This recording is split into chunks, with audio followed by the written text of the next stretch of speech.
Syria में बशर अल असद की सरकार गिर गई है। राजधानी पर विद्रोहियों ने कब्जा कर लिया है।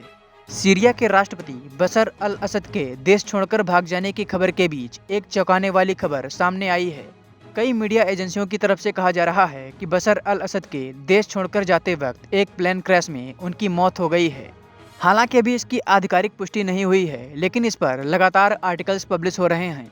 बता दें कि लगभग 15 सालों के बाद सीरिया में रूस के समर्थन वाली सरकार गिर गई है। इससे पहले 2011 में सीरिया की बशर अल असद की सरकार के खिलाफ विद्रोह हुआ था। उस समय ईरान और रूस ने मिलकर ही सीरिया को बचाया था, लेकिन अब वर्तमान में सीरिया को बचाने में रूस असफल हुआ है, क्योंकि रूस इस समय यूक्रेन में उलझा हुआ है। उसकी सेना में सैनिकों की भारी कमी है।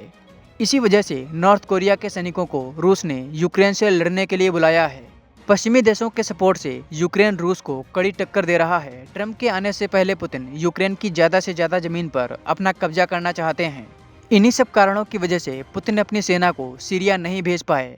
पुतिन यूक्रेन के बाद सीरिया में फंसना नहीं चाहते। हालांकि रूस ने सीरिया की सहायता के लिए अपनी वायुसेना को जरूर भेजा था, जिसने सीरिया के शहरों को विद्रोहियों से छुड़ाने के लिए भीषण बमबारी की है, जिसमें सैकड़ों विद्रोहियों के मारे जाने की भी खबर है। रूस के इन्हीं हवाई हमलों की वजह से इतने दिनों तक सीरिया की सरकार बच पाई है। बता दें कि 28 नवंबर को विद्रोहियों ने हमले तेज किए थे, जिसके बाद 11वें दिन सीरिया की सरकार गिर गई है।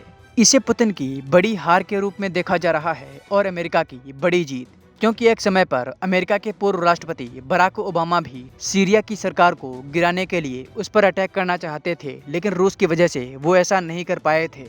लेकिन अब वर्तमान में जो बाइडेन के कार्यकाल में अमेरिका ने ऐसा कर दिखाया है। बशर अल असद के परिवार ने 50 साल से अधिक समय तक सीरिया पर राज किया है, मगर इस दौरान उनका इतिहास कत्लेआम और खून खराबे से भरा रहा। मौजूदा समय में सीरिया के अधिकांश भाग पर विद्रोही गुटों ने अपना कब्जा कर लिया है। बशर अल असद का ताल्लुक अलावी समुदाय से है। यह समुदाय सीरिया में अल्पसंख्यक है। सीरिया में अलावी समुदाय की आबादी लगभग 12% है, मगर सत्ता इसी अलावी राजवंश के पास थी, जबकि सीरिया सुन्नी बहुल देश है। 5 दशक तक सीरिया की सत्ता पर रहा असद परिवार का दबदबा अब खत्म हो चुका है। बशर अल असद के भागने के बाद नई सरकार बनाने की कवायद में विद्रोही जुटे हुए हैं। पूरे देश में जश्न का माहौल है। दमिश्क स्थित ईरान के दूतावास पर भी भीड़ ने हमला किया है। इराक ने सीरिया से जुड़ी अपनी सीमा को बंद कर दिया है। सुरक्षा बढ़ा दी गई है। सीरिया की राजधानी दमिश्क में स्थित इराक के दूतावास को भी खाली करा दिया गया है। उधर इजराइल ने गोलन हाइट्स में अपनी सेना की तैनाती बढ़ा दी है।